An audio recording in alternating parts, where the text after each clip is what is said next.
मेरी प्यारी प्यारी आत्मा,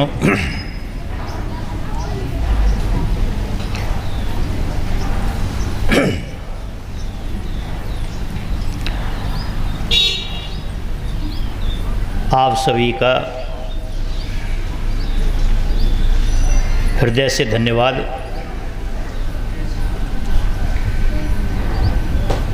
जो सत्संगी आज के समय पे भी जो निकला है, आज के 20 तारीख को, वास्तव में वो सत्संगी है। क्यों? कभी ये पूरे पिछले हफ्ते में काफ़ी ब्याह शादियों में व्यस्त रहा है मनुष्य, तो आप सबका हृदय से धन्यवाद। आज का जो शब्द है उसमें किसी संत का तो भोग नहीं लगा हुआ, मगर वाणी बहुत अच्छी है।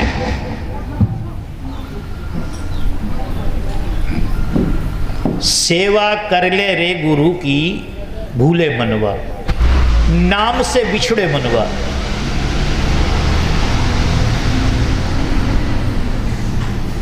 वैसे तो सुनने समझने में कुछ नहीं है, मगर इसकी बड़ी गहराई है। जब जीव आत्मा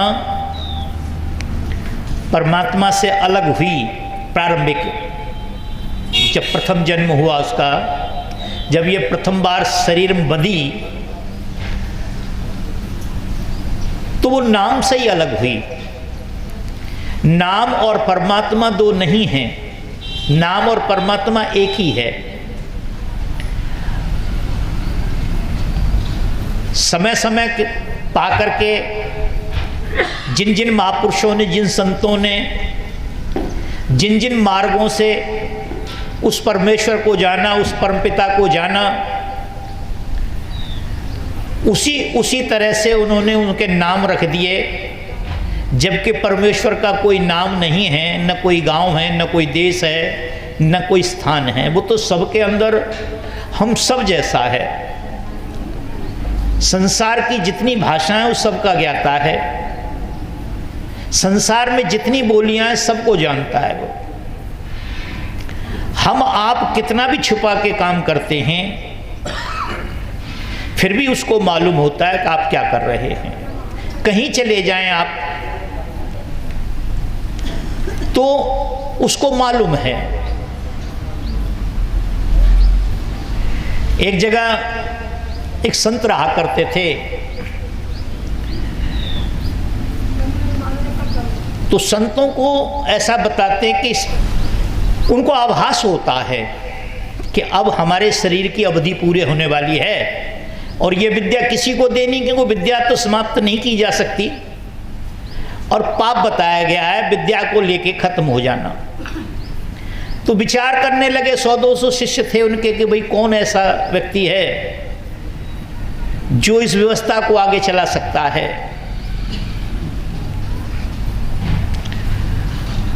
तो उन्होंने 2 व्यक्तियों का चुनाव किया, 2 शिष्यों का चुनाव किया, और चुनाव करने के बाद उन दोनों से कहा कि बेटा एक काम करो, ये एक कबूतर ले लो और एक छुरी ले लो। इस कबूतर को ऐसी जगह काट के लाना जहां तुम्हें कोई ना देख रहा हो। वो चला गया, दूसरे को दिया, दूसरा भी लेके चला गया। जो पहले वाला था वो आश्रम के पीछे गया, झोंपड़ी के पीछे गया, और उस कबूतर को काट के ला के रख दिया, और कहा कि महाराज लो, वहां कोई नहीं देख रहा था, मैंने ला के दे दिया ये। दूसरा वाला जो था वो कई जगह जाता है, गड्ढे में चला गया तो उसने कहा पृथ्वी देख रही है,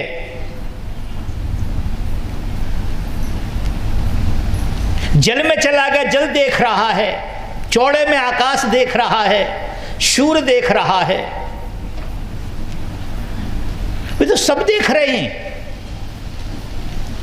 और ऐसा बताते हैं 2-4 साल हो गई उसे, दाढ़ी बढ़ गई, केस बढ़ गए, उसे कोई ऐसी जगह नहीं मिली उस व्यक्ति को जहां परमेश्वर ना हो। और आकर के दोनों की दोनों चीज रख दी, कबूतर भी रख दिया और वो भी कह दिया, और पैर पकड़ लिए गुरु महाराज के, गुरु महाराज मुझे कोई ऐसी जगह न मिली जहां आप नहीं थे, जहां परमेश्वर नहीं था, ऐसी कोई जगह नहीं मिली। उन्होंने उसको हृदय से लगा लिया और कहा कि बेटे सही मायने में ज्ञान का अर्थ आपको ही मालूम पड़ा है। ज्ञान जो कहते हैं, और आप ही ऐसे हैं जो मुक्ति के योग्य हैं और दूसरों को ज्ञान दे सकते हैं। उन्होंने उसे गद्दी पे बिठा दिया। तो हम कहीं चले जाएं, कैसे भी चले जाएं, परमात्मा हर जगह हमको देख रहा है।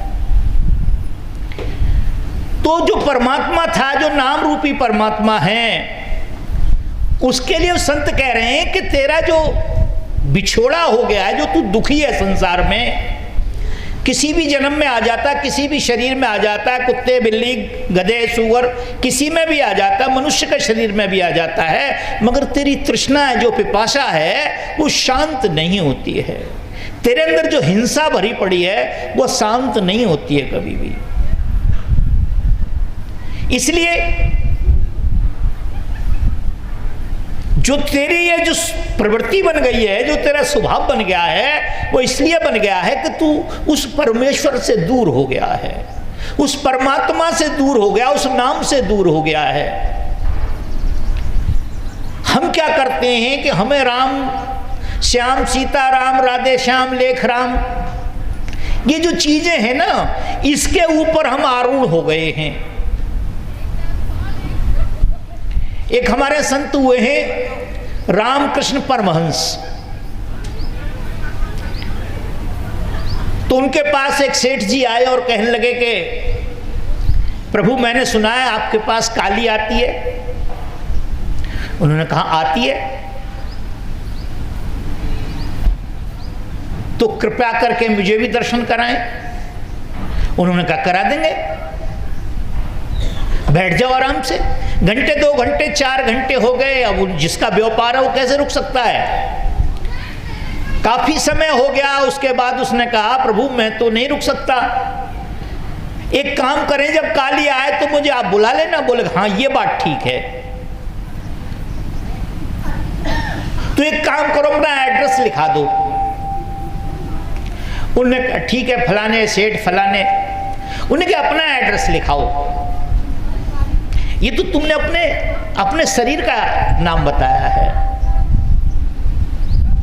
बोले फलाने बाजार में मेरा बहुत बड़ा कारोबार है। बोले एक कारोबार का नाम बताया आपने। बोले मैं फलाने मोहल्ले में मेरी कोठी है। बोले फलाने मोहल्ले में जिसमें कोठी है वो कोठी का नाम बताया, जगह का नाम बताया, अपना नाम तो नहीं बताया ना आपने। आप कौन है इस शरीर के अंदर आप बताएं तो मैं वहां एड्रेस पे आपको भेज दूंगा काली को।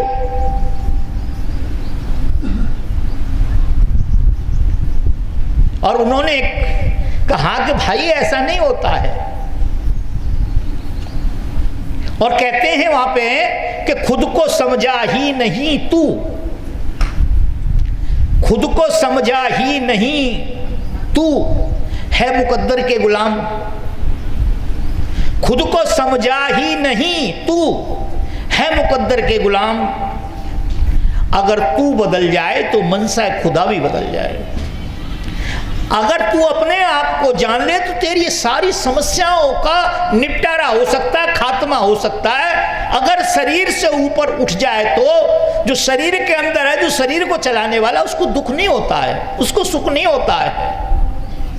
दुख और सुख होता है इस शरीर को होता है, इसके पीछे जो मन खड़ा है उसको होता है। सुख भी मन को होता है, दुख भी मन को होता है। आत्मा को कोई दुख नहीं होता, कोई सुख नहीं होता, कोई चीज नहीं होती है। वो तो केवल एक बंधन में बांध रखी है, उसको भ्रम में डाल रखा है। तो कहते हैं कि सेवा कर ले रे गुरु की भूले मनवा, भूले मनवा। अब यहां प्रश्न है, गुरुओं की हम सेवा करते हैं, आए दिन पेपरों में कुछ न कुछ बीमारी आ जाती है। गुरुजी किसी को 10 रुपए दे देते हैं, किसी को 10 फल देते हैं, किसी को कुछ नहीं देते। ये गुरु नहीं है, ये गुरुओं के शरीर हैं। गुरु हमारे अंदर है। कबीर साहब कहते हैं, जो तू चेला देह का, देह नरक की खान। इस बॉडी की जो उत्पत्ति हुई है वो वासना के आधार पर हुई है। जो तू चेला देह का, देह नरक की खान। और जो तू चेला शब्द का, शब्द ब्रह्म कर जान। और यदि तू चेला उस शब्द का है, उस नाम का है, तो उसे ब्रह्म जान और तेरी सारी समस्याओं का निपटारा हो जाएगा, खत्म हो जाएगा। मगर होता क्या है, नहीं कर पाते हम। संतों ने खूब ज्ञान दिया, राम ने ज्ञान दिया, कृष्ण ने ज्ञान दिया, और जितने संत आए, कबीर आए, पलटू आए, दादू आए, नानक आए, ये सबने एक ही बात बताई। सबने एक बात बताई कि ईश्वर तेरे अंदर है, ईश्वर बाहर नहीं है। तू अंतर्मुखी हो जा, और जब तक अंतर्मुखी नहीं होगा तेरे जीवन में सुख नाम की चीज नहीं आएगी। वस्तुओं से सुख नहीं मिलता है किसी को, वस्तुओं से सुख नहीं मिलता है, और वस्तुओं से जिसको सुख मिलता है तो वो बहुत जल्दी खत्म हो जाता है। अभी हमने चाय पी और थोड़ी देर बाद फिर चाय की इच्छा हो जाएगी, कहां सुख मिला उससे। तो जो गुरु शब्द है, गुरु जो है, वो वेद में एक श्लोक आया है। अरे भैया कैसे समझ में नहीं आ रही तुम्हारे, हैं?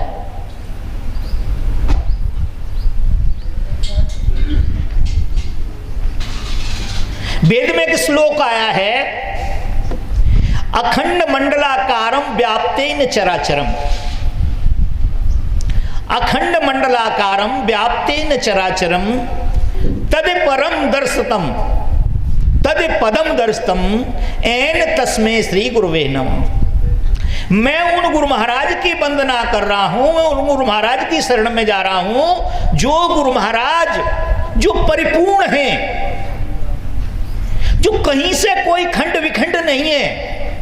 अखंड मंडलाकारम व्याप्तेन चराचरम, और जो चराचर में व्याप्त है। खूब कहा, समझाया, मगर हमारी समझ में नहीं आती, घूम फिर के फिर वहीं खड़े हो जाते हैं आकर के। तो सेवा जो करनी है, जिसकी करनी, सेवा क्या है?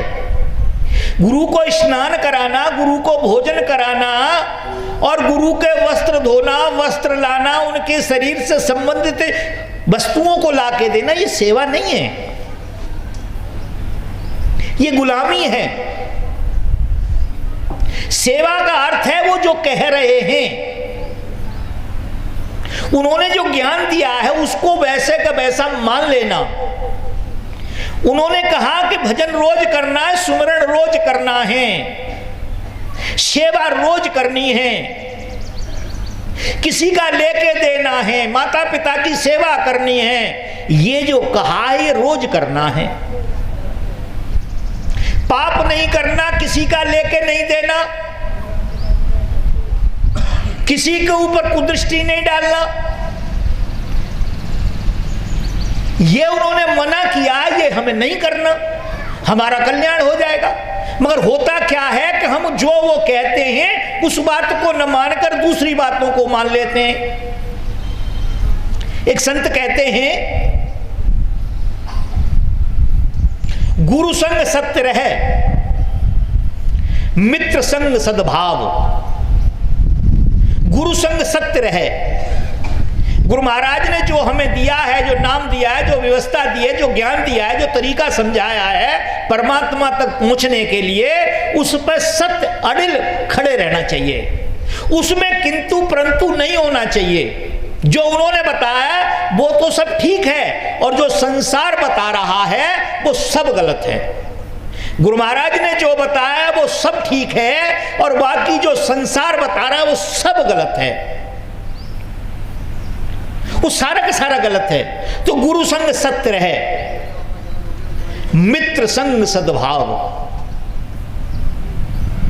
और जग में ऐसे चालियो जैसे देखे भाव।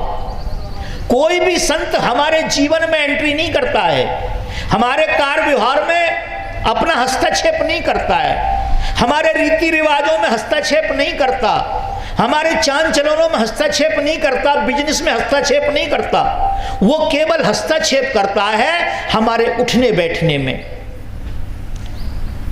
हमारे भजन के क्षेत्र में। उनकी जिम्मेवारी है यहां से पार करा करके उस परमेश्वर में जाकर के मिला देना, ये जिम्मेवारी उनकी है। और उसी क्षेत्र में वो हस्तक्षेप करते हैं तो ठीक लगता है। और यदि हमारे कार्य व्यवहार में, व्यापार में अगर हस्तक्षेप करने लगे तो फिर वो ठीक नहीं है। तो मेरा कहने का भाव ये है कि हमें सेवा का अर्थ समझना है।